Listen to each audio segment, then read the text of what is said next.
Well, hello! Fire up the Google Beast algorithm because the lyric professors are back.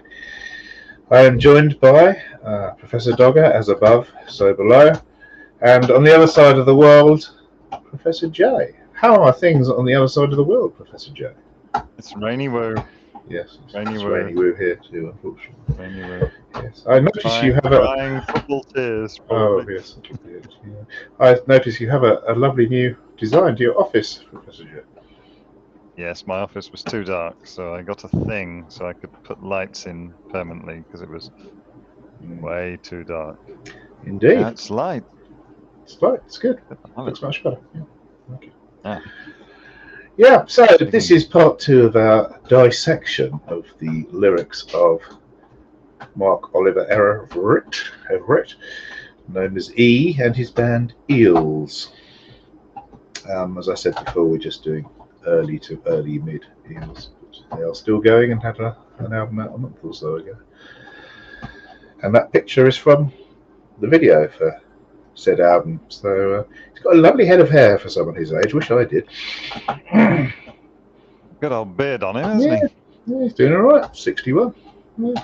Where's he there? Is he in the New York Underground? It's a metro of some sort. Yes, Yeah. Yes. Anyway, we have not chosen that song because we have chosen another one. We did a lot of songs last time from the album Electroshock Blues, which I said was their most depressing and is. However, it does have one slightly more uplifting song, the last song of the album, P.S. You Rock My World, which is the first choice for today. Yeah. So, You Rock My World is a song by American singer Michael Jackson from his 10th and final studio album, Invincible 2001. That's lovely. Good. This is P.S. You Rock My World. P.S. What does that mean? Postscripts, isn't it? Yes. It's sort of an afterword. Yeah. Because I was thinking, why has he put P.S.? Has he done it because there's another song like it? And lo and behold, there is another song. Well, it might The song came after. I think it's just, he wants to say he's going to talk about all his usual funerals and things, and then he's going to say, as a postscript, you rock my world. And I don't know who this is written to. He did get married in 2000, I believe, which is 2 years after this this album. So it could be to this lady who was, I think, a Russian woman he met in Germany or something. They are married for 5 years.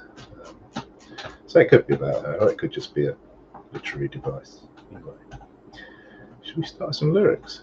I mean, this is a happy song. This is a shock. It's one of their most uplifting songs of all, and the fact that it comes at the end of that particular album is really quite surprising. It's got beautiful sort of soaring strings and things. I really like this song. Yeah, it's good. Okay. I was at a funeral the day I realized I wanted to spend my life with you. Sitting down on the steps at the old post office, the flag was flying at half-mast. Okay. I was thinking about how everyone is dying. Were you gonna? Maybe I don't know where to stop it because it's just like a stream of lyrics, isn't it? There's no kind of.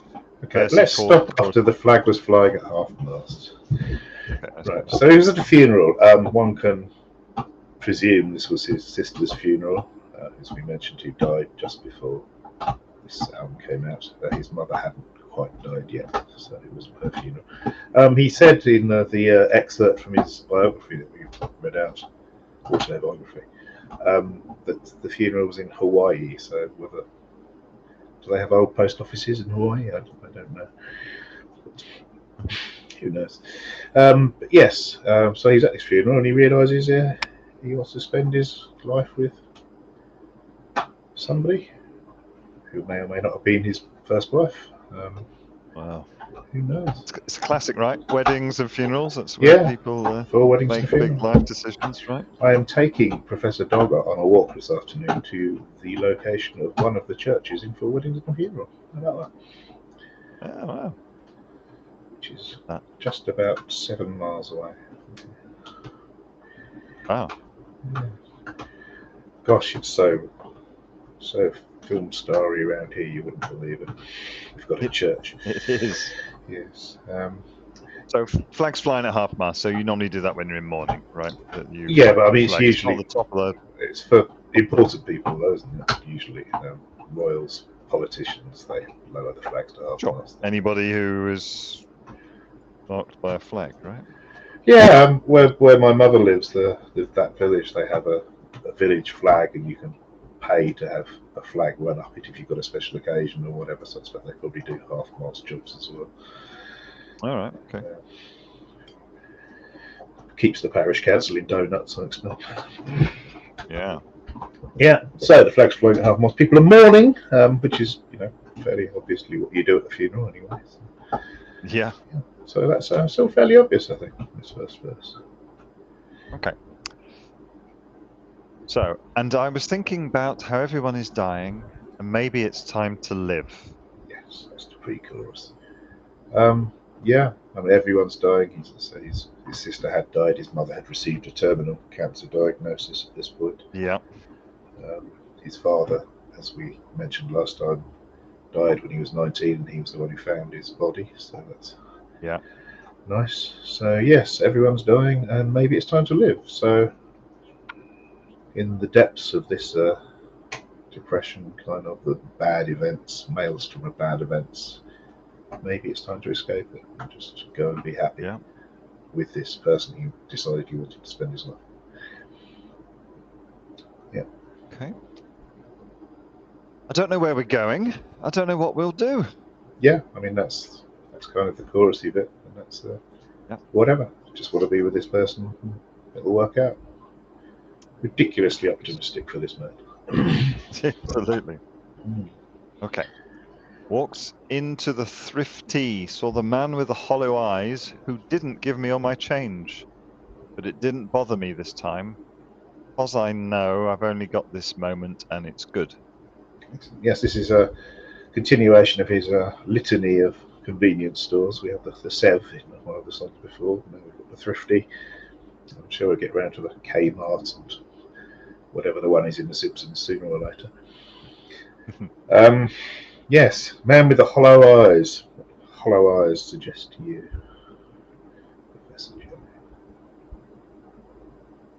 Who's lost their soul, sold their soul. Yeah.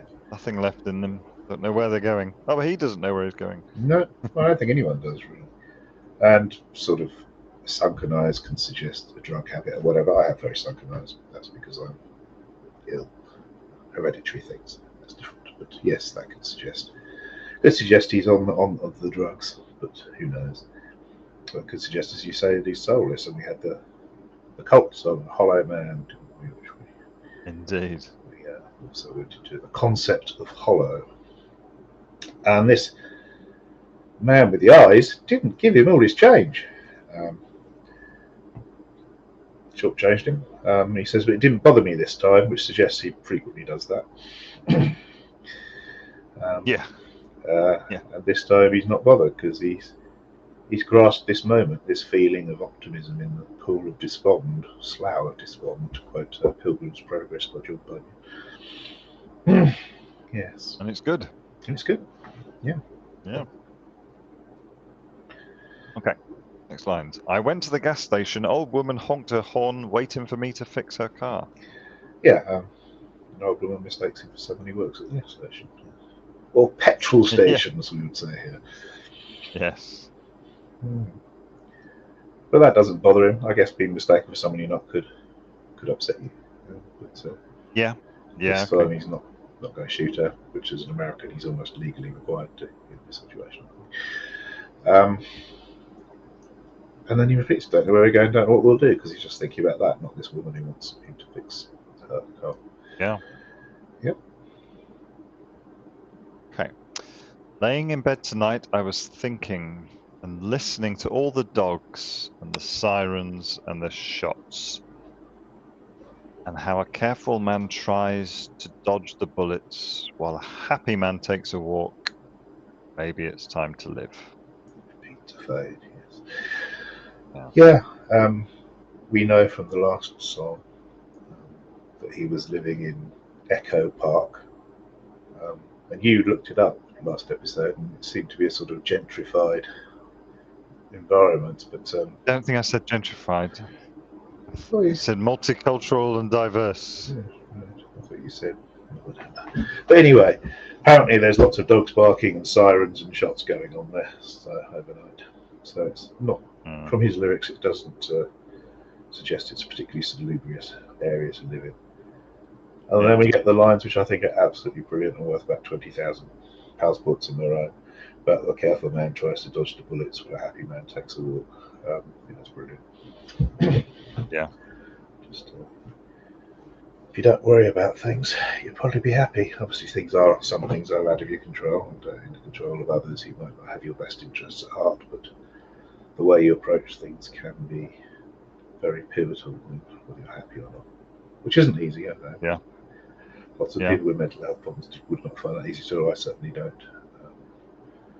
It's becoming a mental health podcast. It's probably just because of the selection of lyrics we choose.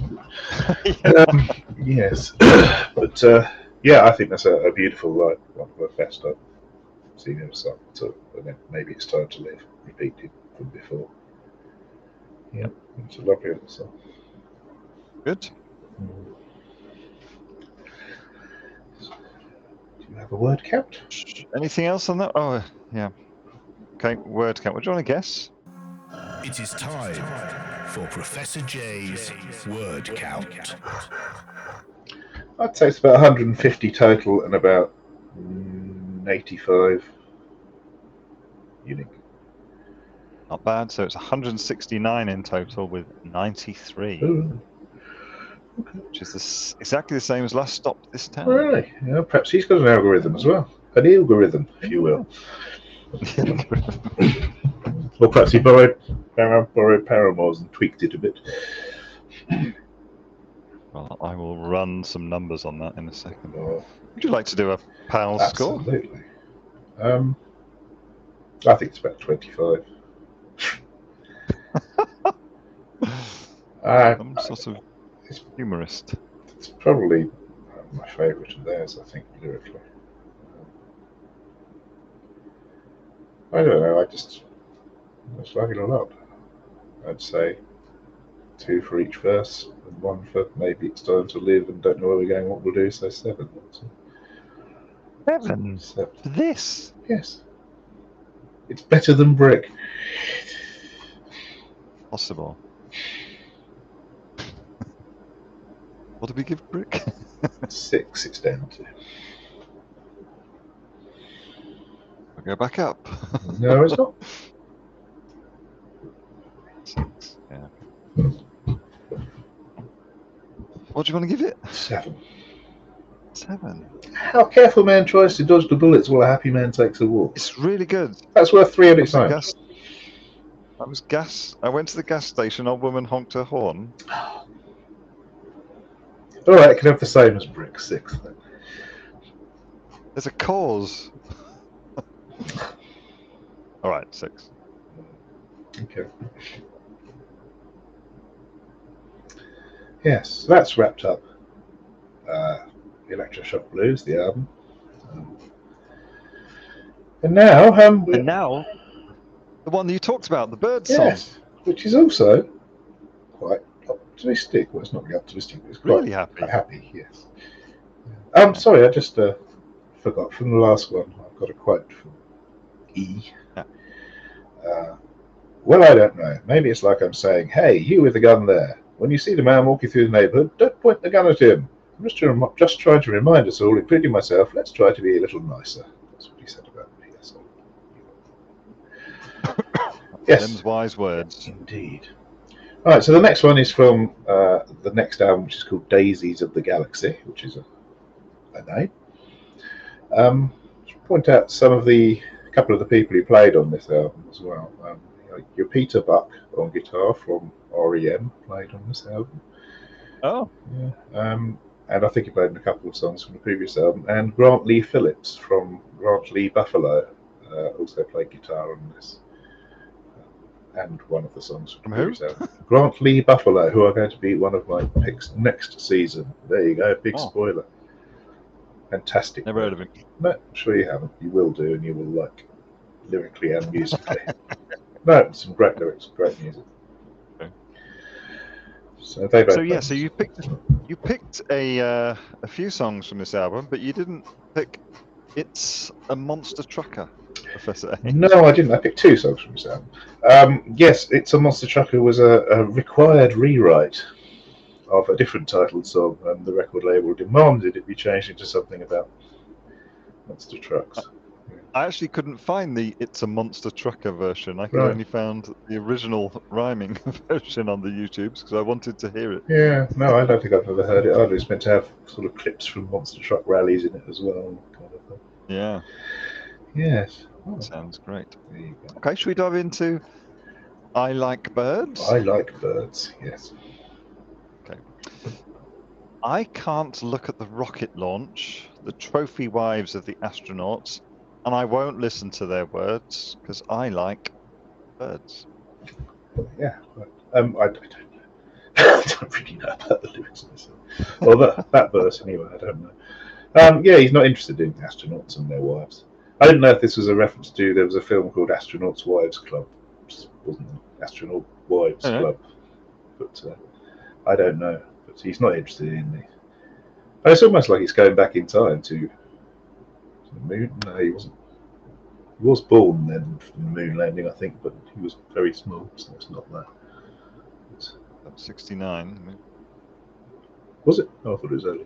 Yes, 69. So he was of age to see it. Yeah. Yeah. Yeah. I went to the there's a film called Astronauts Wives Club. Astronaut Wives Club. Yes. It's a film. Yes, it's a film. What's it about? I don't know. I haven't seen it. About wives. I think it's probably about how these wives get together while their husbands are off in space or whatever. Oh. The fun times. And I guess went back in around the moon landing and the first few missions after that. Astronauts were rock stars. They were really famous. They were worshipped, basically. So I expect they would get the prettier trophy wife type Right. available to them. So the Astronauts Wife the It's really Astronaut difficult. Wife Club. It's from 2015. Yeah. So that's before, after this, then. Yeah. I don't know. And the book is from 2013. All right. Perhaps they based it on I Like Birds. Maybe they did. Yeah, I mean, so nowadays, if we were looking at trophy wives, we wouldn't be thinking of astronauts, right? We'd be thinking of football of the American or the British kind, or something like that, rather than.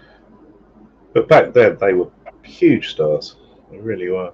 And I remember seeing, I can't remember what it was on. Might have been an old episode of Top Gear or something like that, talking about how all the big American car manufacturers were queuing up to give their vehicles to the astronauts so they could be seen driving them. So they were getting free cars and things like that all the time. Yeah. Wow. They were big news, but they're not as good as birds, basically. And birds, of course, can fly without a rocket. So. That is. I'll tell you a story about the Dunnock. About the duck? Dunnock. Dunnock. Dunnock. Do I have a story about a dunnock? You tell me you saw a Dunnock? No, it was a different bird.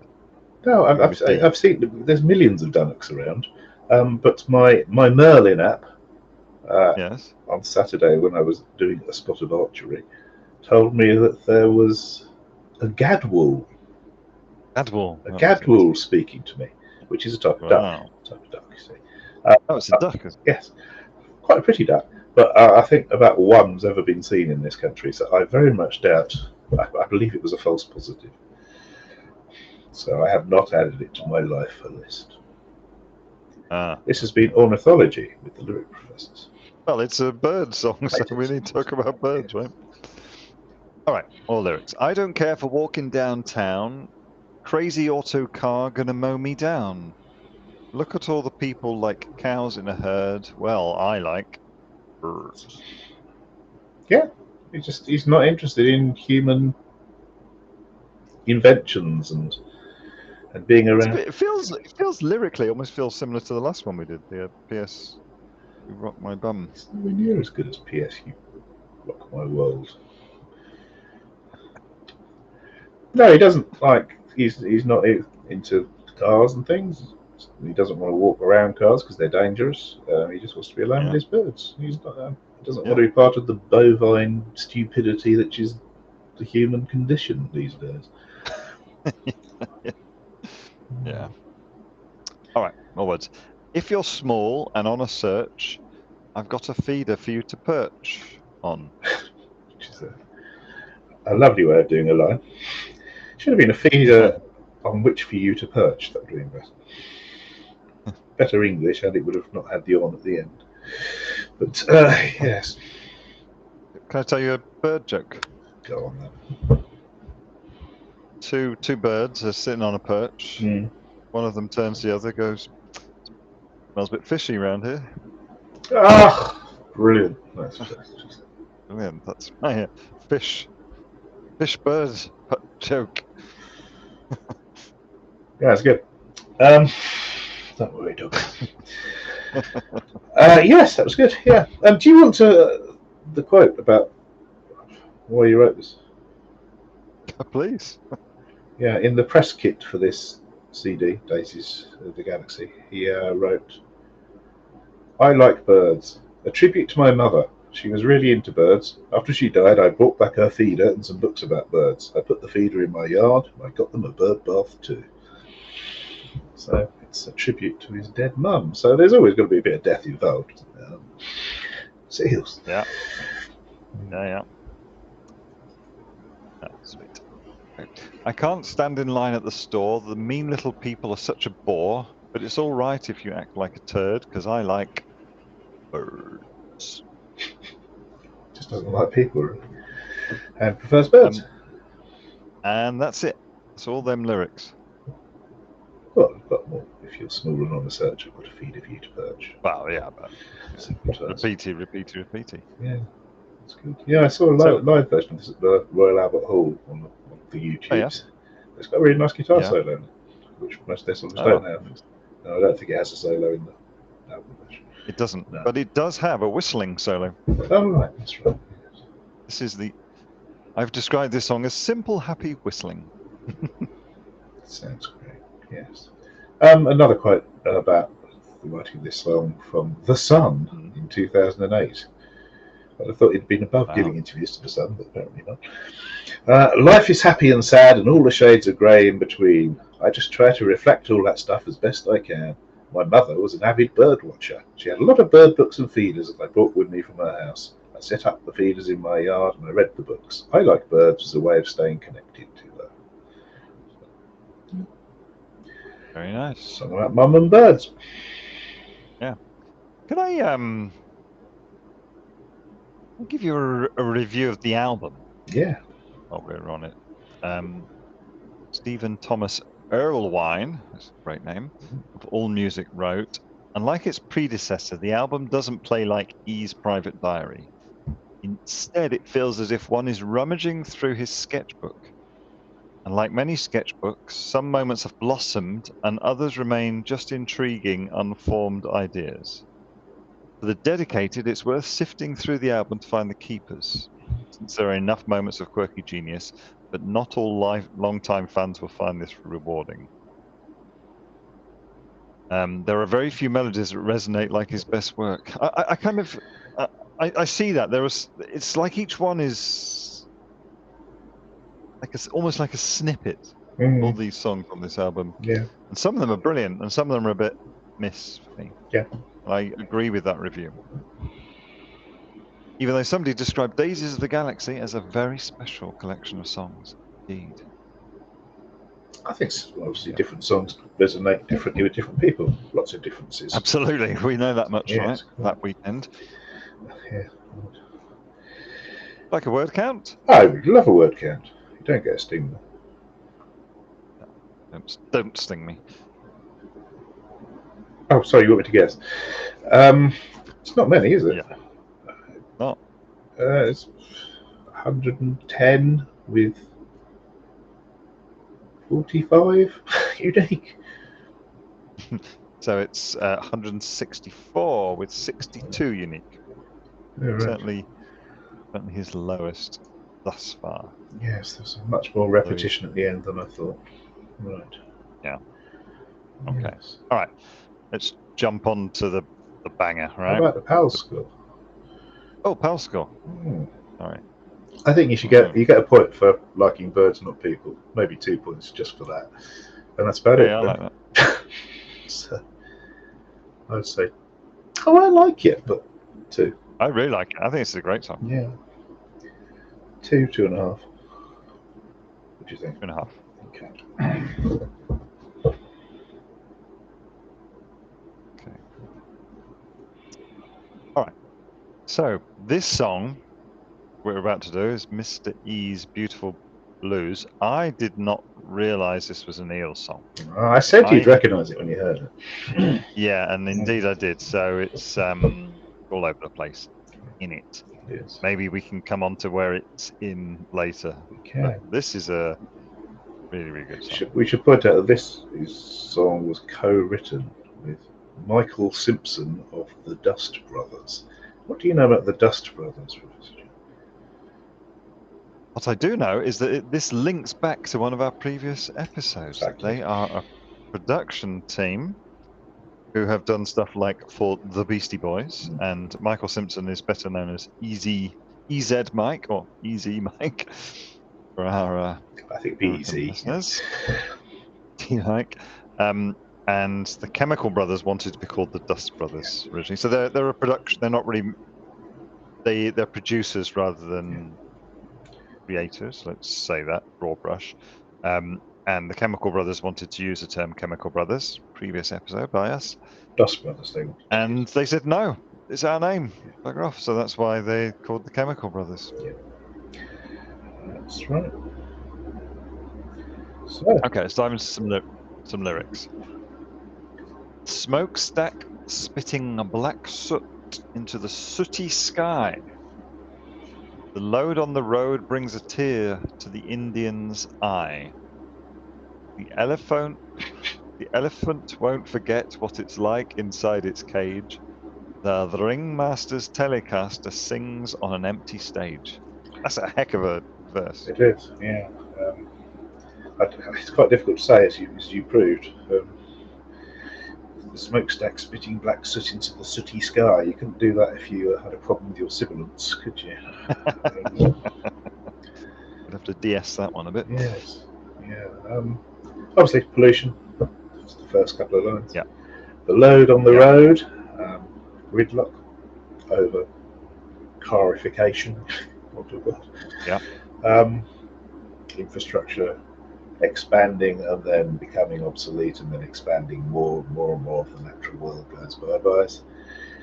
And this brings a tear to the Indian's eye because, of course, this is referring to an indigenous American in this case, not someone from India, because this used to be theirs. It used to be plains as far as the eye could see with lots of lovely buffaloes to hunt and things, and now it's cars, which is a bit crap, really. And specifically, this refers to a, so what's the acronym? PSA, Public Service Announcement film. Does it? Where you see a Native American canoeing down a river.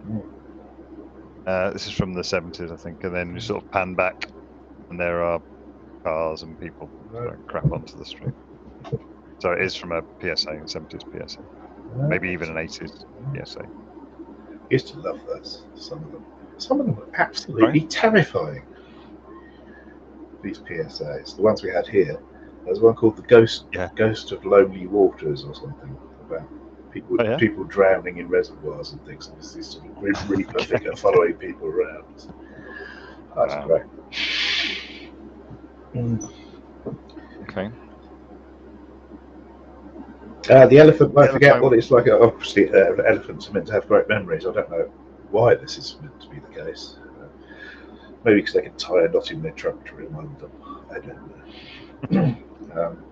But this elephant won't forget what it's like inside his cage, because he's in a cage, not lumbering magnificently through India or Africa, depending on his breed. Terrible things, zoos. I used to love them as a kid. Yeah, me too. No. And then the Ringmaster's Telecaster. So Oh, leave this Telecaster one to is you. You're the guitar man.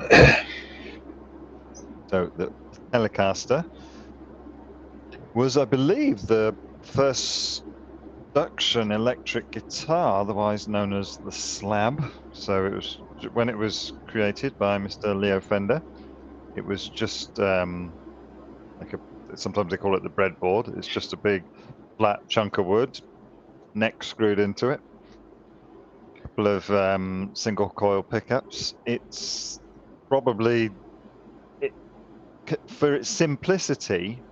It has an amazing tonal variability, and it's on every song ever. You know, there are some really famous Telecasters like Bruce, Bruce Springsteen's Telecaster that he had to retire, but that's kind of one of those classic views of the Telecaster. And things like famous pieces that were recorded by Jimmy Page, where everybody associates Really? him with a Les Paul. Yeah, absolutely. Actually, and he played pretty much exclusively a Les Paul. He used to play, you know, he had a Dan Electro and a 12-string for some of the interesting stuff. But it came out that actually in the studio he was using a Telecaster, and not a Les Paul. So yeah, so it's kind of a basic guitar, but you know, it's really big in the country scene. So I was trying to work out who he was meaning by the Ringmaster's Telecaster. Well, I think it's just the ringmaster at the circus where the elephant's in a cage or whatever. And ringmaster Telecaster rhymes. Right. Okay. I don't know, but it Yeah, I was sings on an trying to empty wonder. stage. So, I wouldn't imagine like a ringmaster in a. I thought it meant like, you know, somebody's playing music and the stage is empty. yeah, it Things does suggest that. on an empty stage. I was thinking like I've really misinterpreted this. I just imagined somebody playing music like Bruce Dickinson, Bruce Springsteen, famously, and like no one's gone to see him. But actually, no, empty stage. Oh, no, I'm confused. Yeah. I should probably. I have it marked here that I had a note on that, but I don't have the note. No idea where it's gone. No, lost me note. It won't go to the link. Never mind. We'll have to just leave that as a mystery. In fact, let's put a pin in this. But when we get to talk about the video, which I assume we will. Do we have to? We have to at some point. Anyway, there's a bit right at the end of said video when they're walking up the road and someone has a guitar on a leash, like they're walking a dog. I haven't seen that bit. Perhaps we watched different videos. I don't know. Right at the end, it's the normal one, and that is a Telecaster. The one I've seen, he's playing a bright red guitar in the bits we showed me the guitar, and then a woman smashes it over his head or something. That's a Telecaster, isn't it? Let's talk about the video in a bit. Yes. I've got a lot to say about the video. Have I?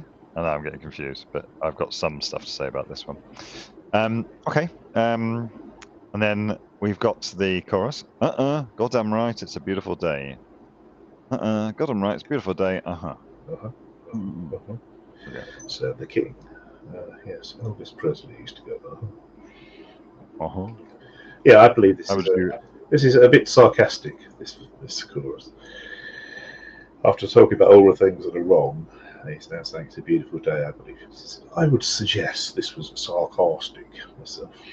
Sarcastic. Yeah. Yeah. Agree with that.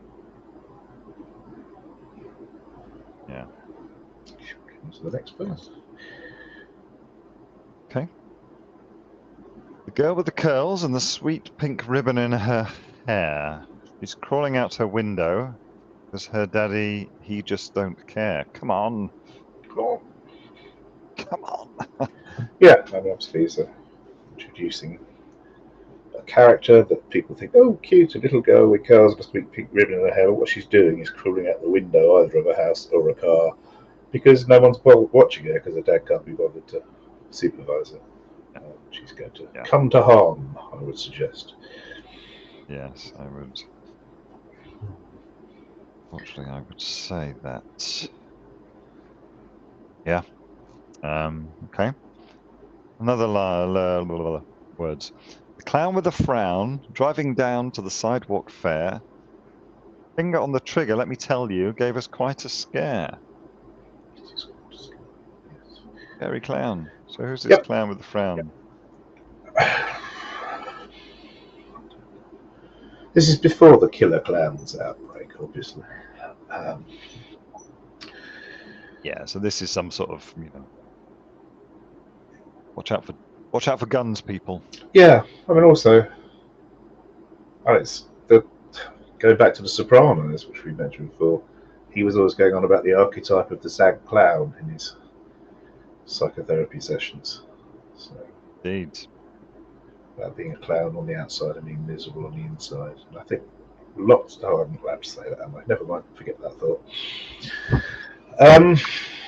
Yeah, I think historically a lot of very famous clowns who've been lauded for their comedic exploits back in a time when there wasn't television and things. But I think really old clowns were very, very sad in their private lives.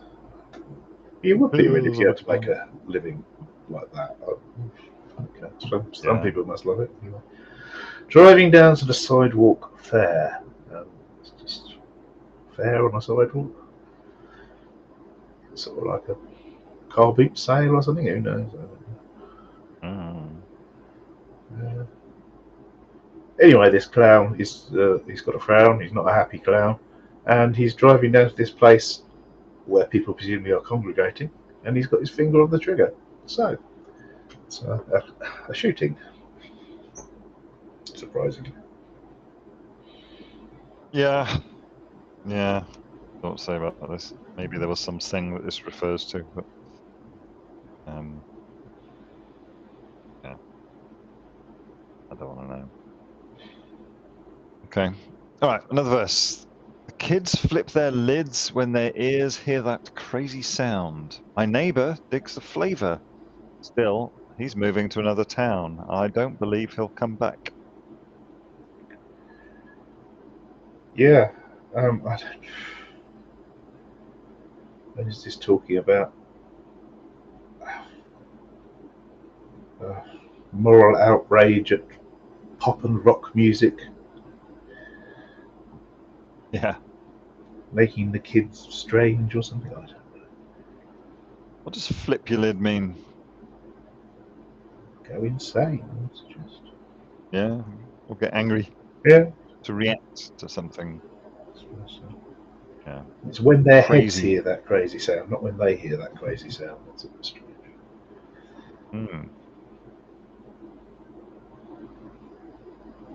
I suppose it's meant to be an eternal rhyme with lids and heads, isn't it? But it's not really. Okay. Yeah, I suppose it works. Do you know where it comes from? The word flip your lid? Do you want to try and guess? Is it Shakespeare? It's not. It's it's originally an Americanism from the analogy of a boiling pot explosively popping off its lid due to built-up internal pressure. Oh. So it's something that explodes. Yeah. Yeah. Cool. So we got that. So kids are hearing the new music and they're going crazy for it. That happens every generation, right? Something new comes along. My neighbor digs the flavor. He likes it, but he's wants to get away. He's gentrifying himself or something. Quite possibly moving to another town. Well, to be fair, if a clown's just shot up a sidewalk fair, he probably would want to move to another town. Yeah, absolutely. Yeah, that's true. Yes. I don't believe he'll come back. Okay. All right. I thought it was I don't believe he's coming back. Never. I don't believe he'll come. Same. Well, I don't know how you take in all the S you see. No, don't believe anyone, and most of all, don't believe me. Only you. Yeah. So that's it. It's actually it's funny. It's a bit like Do you remember there was a band whose name I've forgotten? Absolutely, Who they were really good. They wrote a song that was called "Mum's Been to Iceland." Oh, I do remember Yeah. that song. I don't know who it was. So that song was just demeaning the sort of people who shop at Iceland. Right. Mum's gone to Iceland. Bennett. Oh, I believe it was from a group called Bennett. Yes, right. I've never heard of. So it was like a very disparaging thing that, sort of poor people go and shop at Iceland. And then a few years later, Iceland used it as their advertising thing. Excellent. So it's a bit like this song, right? If you're not listening to the lyrics, you just see it. It's a beautiful day. Yeah, absolutely. A bit like that. Who else do we know did Beautiful Day? You too, people like that. There's several songs like that. But it's actually quite a dark song, isn't it? That's very dark song. Yeah. Yeah, I don't know how you take all yes you see. Which suggests that he can't take it. If he's saying the other person can. And don't believe in anyone. Most of all, don't believe me. Believe in yourself. Yeah. Not anyone, especially not someone singing a song at you about elephants and Indians, flipping lids. Yeah, it's a great song. It's a really, really good song. And which film was it used in, Professor A? It's been used in several, to be fair, but the one you're thinking of is Road Trip, no doubt. Just before we get to that, I should say that it was written after the rest of the album. He had to be persuaded by the record company to include it in Road Trip, and then they insisted. And on the album. Insisted that it go on the album. He didn't want it on the album. So it appears as a hidden track, unnumbered. Oh, really? Yeah, it's just a hidden track after the last track. And he's... He wanted it on the album because he said that it disrupted the album's flow. Yes. Yeah. The album had been put on hold for 7 months for some reason or whatever, so he gave in and said, I'll stick it on, there has to be a hidden track. He hated shooting the video, and as of 2008 had never actually seen the movie. So the film Road Trip is a 2000 American road sex comedy film. So it's like some university students have to go and get a sex tape or something like that. I've not seen it. I have seen it. I have not. I've seen Euro Trip. Funnily enough, it's like that. Well, it's one of those. Yeah. While looking at this film, there was somebody in that film who I'm sure we must have spoken about before, but the person who plays Tiffany, who is one of the protagonist's long-distance girlfriend, is Rachel Blanchard, who is actually Nancy from Peep Show. Oh, right. Okay. And I'm sure we've talked about Peep Show before. Very, in passing, briefly, yes. Yeah, so that film is a just classic, 17, 18-year-old funny movie. So it's written very much like that. And then there's a video. So there is that video of him almost being hit over the head with the electric guitar, that at the end they're dragging along with a leash. And basically they're driving along in a bus and all the stars from the film are sort of playing around in the bus and they're play fighting. Like you said, he hated it. He hated the film of it. Doesn't like this movie. I mean, it's been used in other stuff as well, right? What else has it been in? It was in the film Charlie Bartlett. It's a new one on me. Okay. And probably lots of other things, but I haven't got it written down here. I'm sure it's lots of other things. It reached number 11 on the UK singles chart. It was the first single released from the album, which is a bit strange for a hidden track. Yeah, okay. Yeah. Yes. And it's a great song. Okay. Would you like a word count? I should mention the B-side was called "Bird Girl on a Cell Phone." Whether she's sitting on his bird feeder while she's on the cell phone or not. Yes, yeah, word count. So it's quite long, isn't it? Yeah. 250? Not that long. And Very good. 110. Very good. There was 114 unique Ooh. out of 238. That's his current longest that we've done by a good chunk. And the first one over 100 words. Yeah. Would you like to power score it? Yeah, go on then.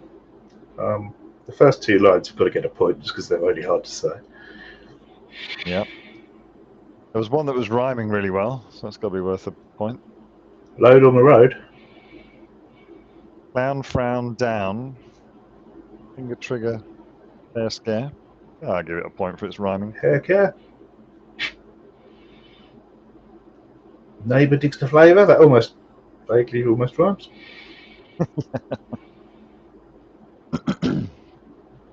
And that's interesting, that little verse there, because you've got kids flip their lids, neighbour digs the flavour, and then the end of each. So you've got internal rhymes Yes. and the lines with internal rhymes and the lines rhyme as well. So you've got flip lid sound, neighbour flavour town. Yeah, that's quite clever, isn't it? Yeah, point for that.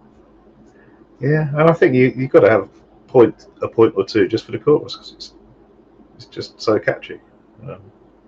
And it's got the things Can't be lyrically or musically though.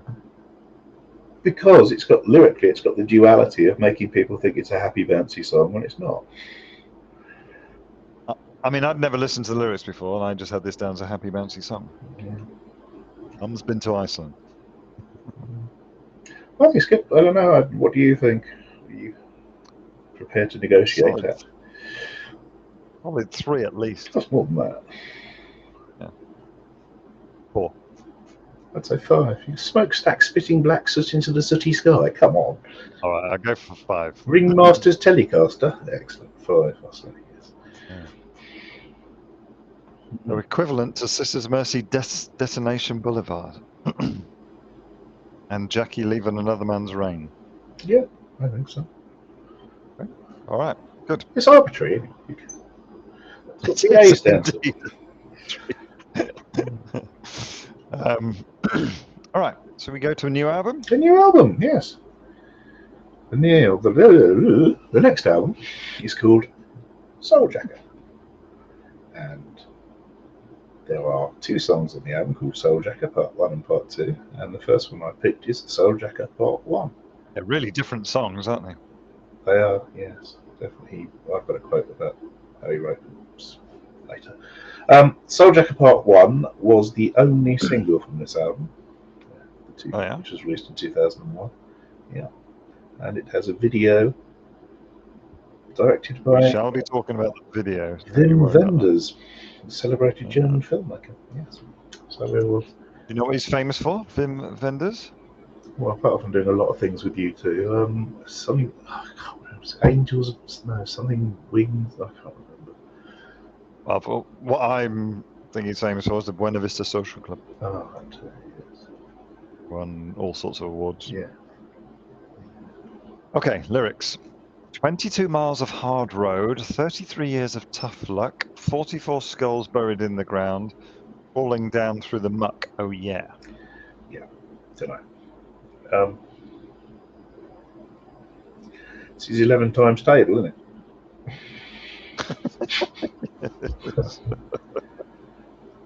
I mean, it's like it's sort of in the tradition of American road movies with a slight serial killer edge to it. Something like California with a K, which starred Brad Pitt, Juliette Lewis, and Fox Mulder from the X-Files. Something like that, it seems to me. Have you seen that movie? I think it's going one way, and then it just goes, whoa, weird at the end. Very, very strange at the end. Yeah, it's quite... So, hard road, tough luck, skulls buried in the ground, crawling through the muck. Life's hard, innit? Yeah. Is that what you said? Well, I think he's also suggesting that he put the skulls in the ground. Ooh, okay. But why is it? I mean, why only 22 miles of hard road? That's not many. If you're saying you've done that in 33 years of your tough luck. Yeah. And you buried one skull every half a mile. Yeah. Don't know. It's gnomic with a G. Yes. Comic. All right, more words. Johnny don't like the teacher. Johnny don't like the school. One day Johnny gonna do something. Show he's nobody's fool. Oh yeah. Yeah, it's fairly obvious what this is about. Yeah, let's not dwell on that. I don't know if there had been a particular one which inspired this, but they happen every 2 days. So Yeah. who knows? Got it now. Of course, guns aren't the problem. No. Right. The next one's worse, right? Yeah. Sisters, brothers make better lovers. Family affair are under the covers. Trailer park of broken hearts won't let you leave until you're bleeding. I mean, what's going on here? Incest? Yes, I presume so. I think the pivotal bit is the trailer park, isn't it? When he's singing about the archetypal image of the trailer park trash, which I'm sure is completely unfair to many people who live in trailer parks. Yeah. Sort of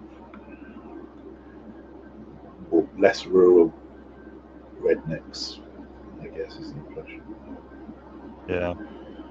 And suggesting that within these small communities of people who haven't got much going for them, probably they keep it in the family, as it were. Won't let you leave till you're bleeding. Yeah, Well, in some cases it may be tricky. So I was at university with somebody from Wales oh dear. who we went back to visit his local town at one point, and he was related to half the people in the village. It's a small village, previous tug of war world champions several Yeah. times, big rugby place, and literally, uh, he's from an old family. They've lived there a long time. Literally related in some way to half of everybody in the village. And if you don't leave the village very much, then But I mean, there are opportunities to leave because he went to university. yeah, but he was the only one, I think. Yeah, because I think what's being said in the song is that those opportunities are not probably available to the people he's singing about. Agreed. Won't let you leave until you're bleeding. Yeah, I hadn't seen that line before until I studied them more this morning. So yeah. It's family affair. It's just obvious what's there. Yeah. Okay.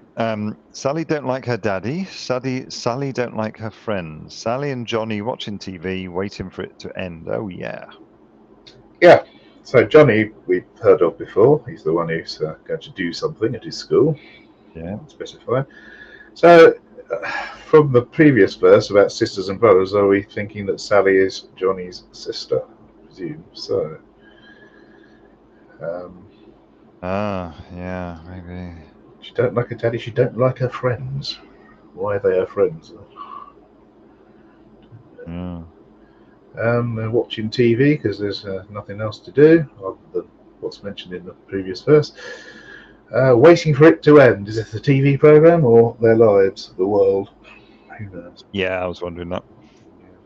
Nothing. I mean, can we talk about the next verse bit? So we've got repetition of sisters, brothers make better lovers. Blah blah blah. Won't let you leave until you rock. Rock. I think that's just he's putting an interjection in because it's a rocky bit, okay. rather than till you rock. Yeah. Okay. And then a repetition of the first verse. So yeah, I really included this because I wanted you to listen to it. It's I think it's a fantastic rock song, musically. Okay. Lyrics. Okay. Yeah. It is very rocking. I will give it that. Can we talk about the video? We have to, really, don't we? You watched the video? I have watched the video. It's so hard to watch. So flashy. Yeah, I think that's sort of Wim Wenders' thing. Yeah. It was shot in an abandoned East Berlin prison. Yeah, so I Thank you. That's answered a question for me. So the video, like you say, they're playing in this sort of, what's the right word? Open space in the prison, with all the rooms, sort of classic sort of prison view. And then you get these flashes of people, and when I say people, I mean women, because it's only women, in a room. And at first I was thinking it was a bedroom, but presumably that's their cell room, right? Their prison cell room, where they're doing something, trying to break out, smashing stuff up, right bits. Yeah. Very, very flashy. And then finally, after all this, at the end, camera sort of pans back, and all these girls who have appeared in the video, they're actually in a like one big cage beneath them. It's really, Yeah. And they really pull back the roof of the cage and sings the last verse down at them while strumming. Were there 44 of them? Did you count? Are these the people he's stuck the skulls in them? Because they're down beneath him, so are these the people buried in the ground?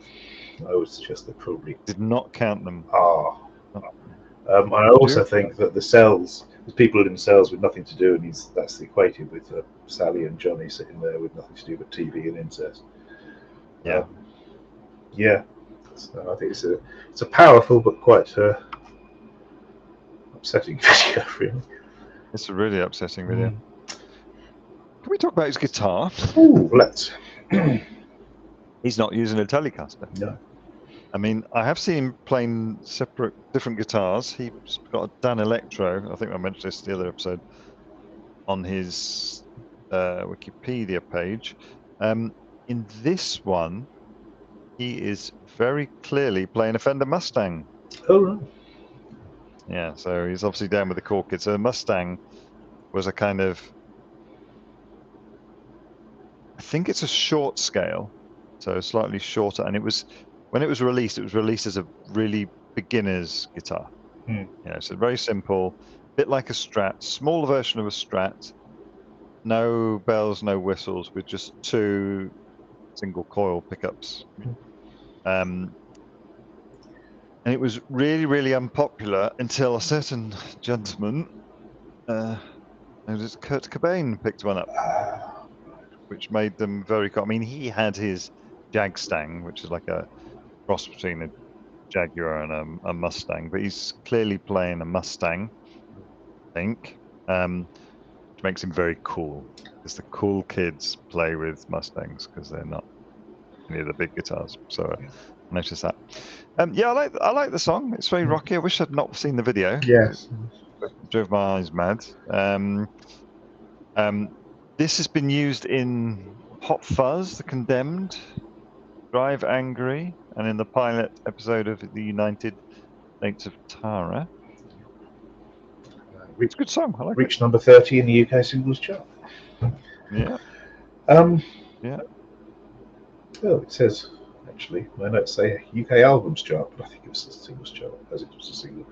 Yeah, I saw that. The B-sides of the song, one of them's called I Write the B-sides, which I thought was quite clever. And then there's a cover of Can't Help Falling in Love by Your Elvis, which is a bit strange, really. We did a better version, surely. Why is my voice echoing now? Are you hearing that? No change from my end. Yeah, okay, I'll try to ignore it then. A quote from E, from the band's website about the origin of this song. He says, "People keep asking me, what is a souljacker? Originally in the press, they coined the term souljacker for an American serial killer in the 1990s that claimed to not only kill, but also steal the souls of his victims. This is not his story. But I was very interested in the idea that someone could take your soul. During the recording of the Eels record Electroshock Blues, I did something I never would normally do. But I was going through a lot and needed a break. I went to a meditation retreat and did not speak, read or write for 10 days. During these 10 days, I began to think about this idea of stealing a soul on a larger scale. It seemed to me that there were just too many distractions. People were losing their souls because they had no way of knowing what they had in the first place. How can you keep what you don't know you have? I then realised that no one can take your soul if you don't know what you have and you don't want them to. I wrote the song that became Souljacker Part 2 in my head during these 10 days. Breaking the retreat's rule about not writing anything, I would go to the outdoor bathroom and use the pencil for bathroom cleaning duty sign up and write the words on toilet paper, hiding it whenever someone came in. Later we wrote Soul Jacker Part 1, which is about the ugliness of a soulless life. And then came all the other characters in this world that make up Soul Jacker. Just thought I should explain. It's really a beautiful thing. So he apparently went to prison for 10 days. What kind of a retreat? Means you have to hide bits of toilet paper that you've written on your pencil. It's ridiculous. There is a I can't remember if it's on Tortoise Investigates, but there's a podcast out at the minute talking about these sort of silent meditation retreats and how, back to this being a mental health podcast, as we know, that for some people it's quite dangerous to do these things, and there have been a number of deaths. Yeah, I wouldn't be allowed these to that. things. No way. Yeah.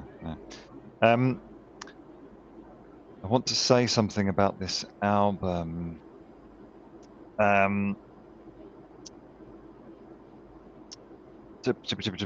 This album is mostly based on stories of others rather than on his own life. Yeah. Like the next song we're going to talk about. Yes. Yeah. Especially the cover of the album is where you see him with his, well, like in the video, with his big thick beard and the hoodie, and people have said that he's attempting to look like a terrorist, which is really not particularly pleasant, seeing as that the album's release was delayed by the events of 9/11, and his, as we mentioned, his cousin was an air hostess on board American Airlines Flight 77. Was killed flying into the Pentagon. So. But he's got a dog. He does have a dog. Terrorist with a dog. Could be a sleeper cell. You wrote a song about that. Did indeed. Yes.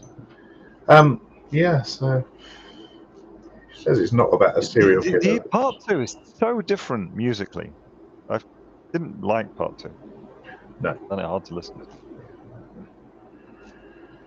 to. So yes, it's a vaguely unpleasant song, but it rocks. Get it listened. It does rock. We need to do it.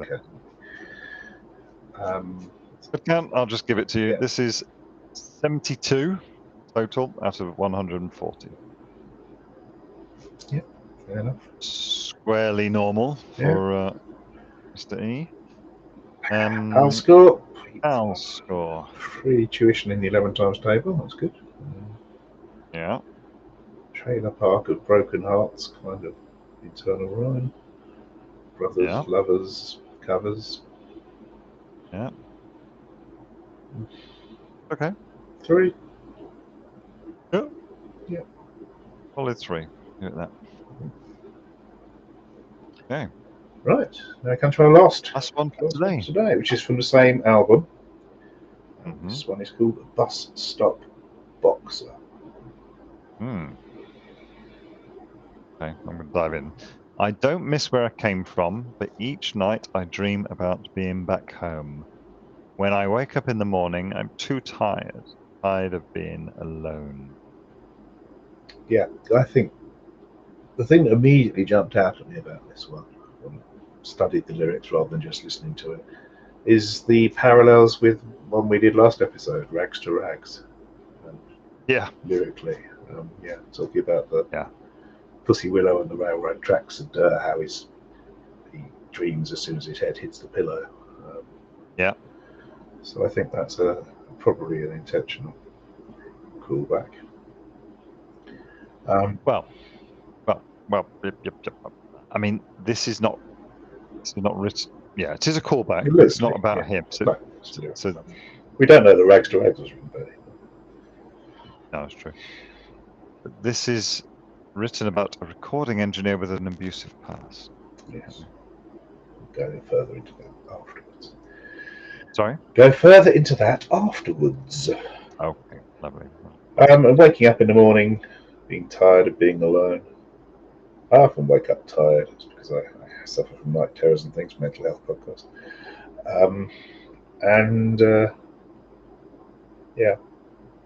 Nothing more tiring than sleeping and getting no benefit from it. Yeah. All right, more words. So I get up and go downtown and pick me out a little piece of ground where I can prove something to the world. I can prove something to the world.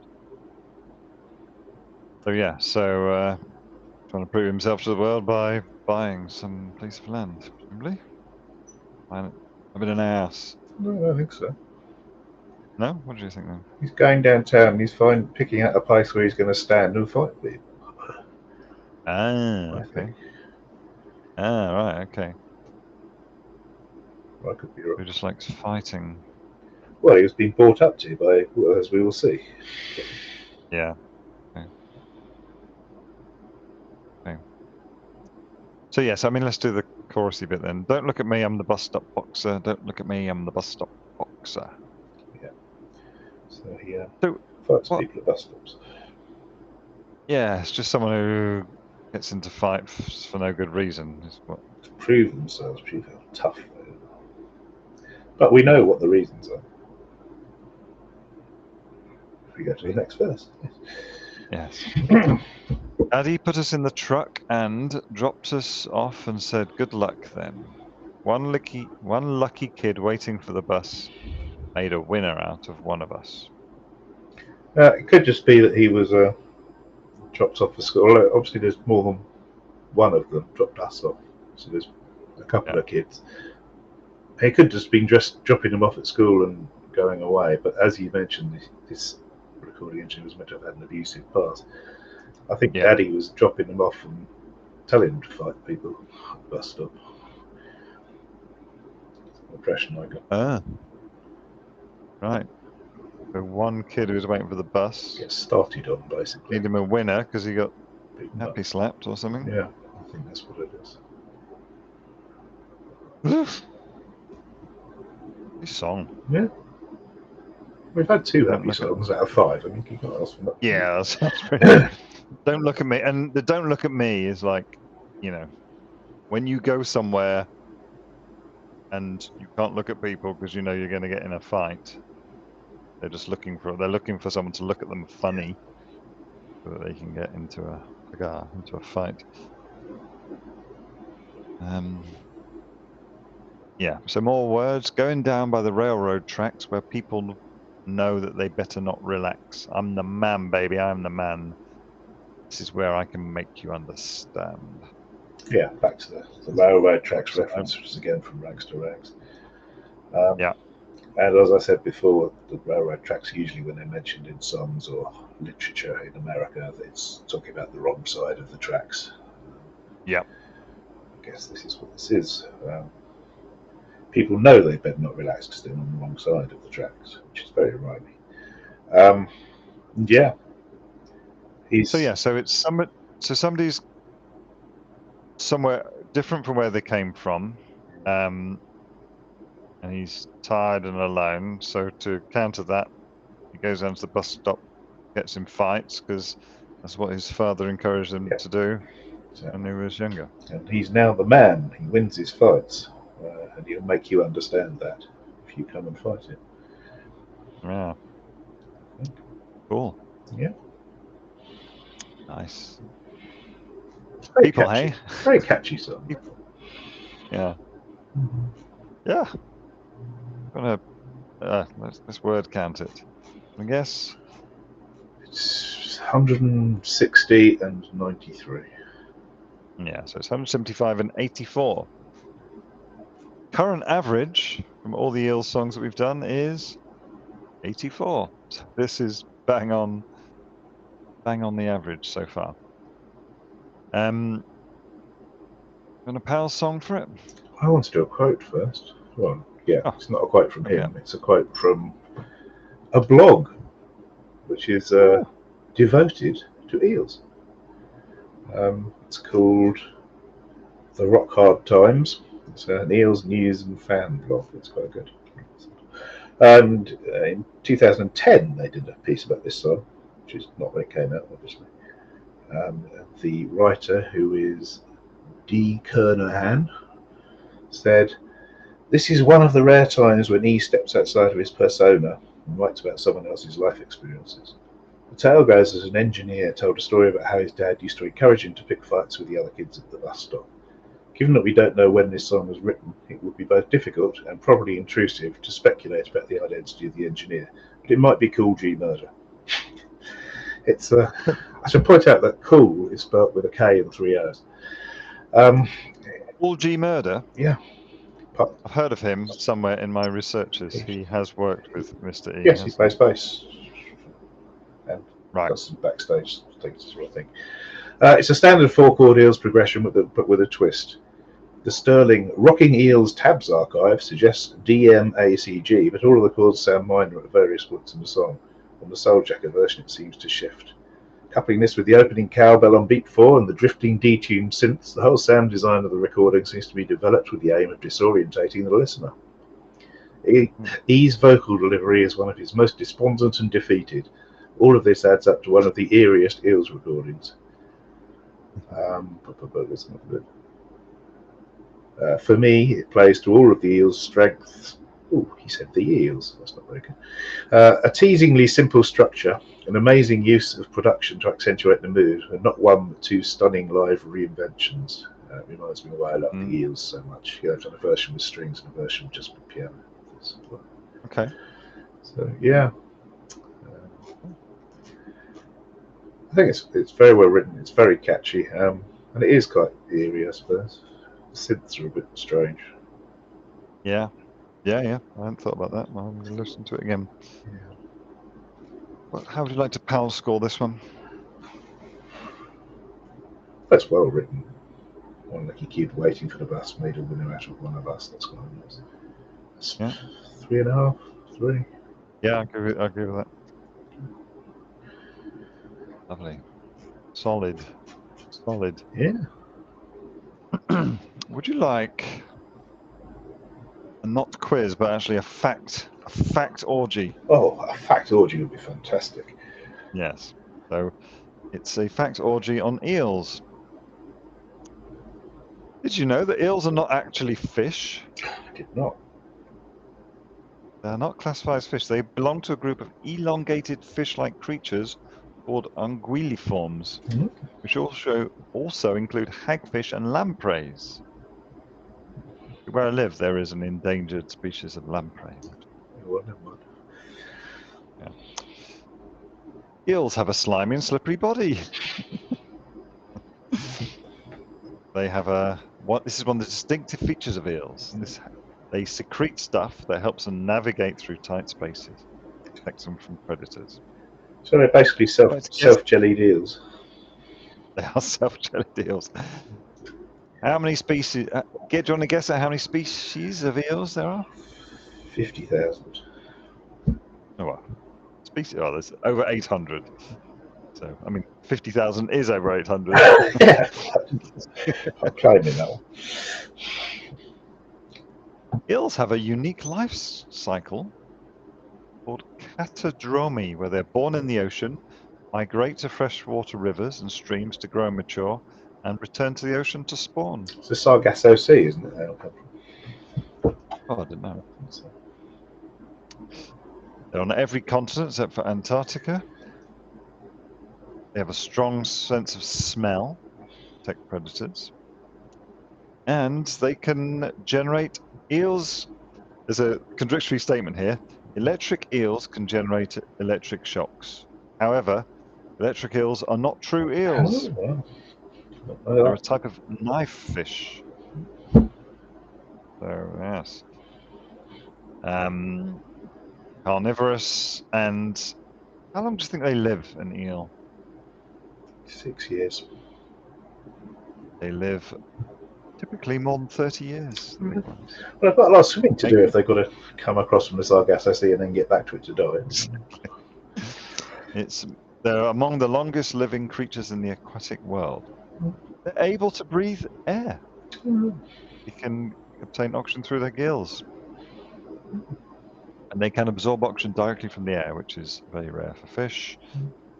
Some eels are bioluminescent. Of course, yeah. They're used for communication, camouflage, and attracting prey. And they've been part of human cuisine for centuries. Sushi to eel soup. I don't think I've ever eaten an eel. I might have done. Jellied ones, you've eaten, surely? No, not by choice. My father might have forced me to have one when I was a small child. I remember he used to go and buy some every weekend after playing squash. Yeah. Some eels can travel on land. The American eel has the ability to slither across wet surfaces and even more short distances over land. They're carnivorous. You've got to watch out for eels, then. Absolutely. And finally, they are featured in folklore and mythology. That sounds like one of our lyrics. It is one of our lyrics. Pretty close. In Japanese folklore, the eel is believed to possess supernatural powers and is associated with luck and prosperity. So is that my Mr. Eel chose eels? Mr. E chose eels. I told you why he chose it, because he thought it'd be next to E in the record racks and got it wrong. Yes, I know. That's the kit. And that's it. That's my fact orgasm. Oh, gee. Thanks for that. Yes, good. Well, that's wonderful. We have one more session. Oh, this isn't episode 23. This is episode 24. Sorry, I forgot to change the number. Episode 25 will be part 3 of the Eels, and we will be doing that. Actually, quite a while till we do that. But you will see it a week after this one by magic. So that's to look forward to. It won't be quite as long as this one, probably. So anyway, please leave us a like, a subscription, a legacy. That'd be nice. Send us some tea and give us a comment even. That rarely happens. And we will see you next time, unless you have anything else to say. Yes. See you next time, y'all. Farewell.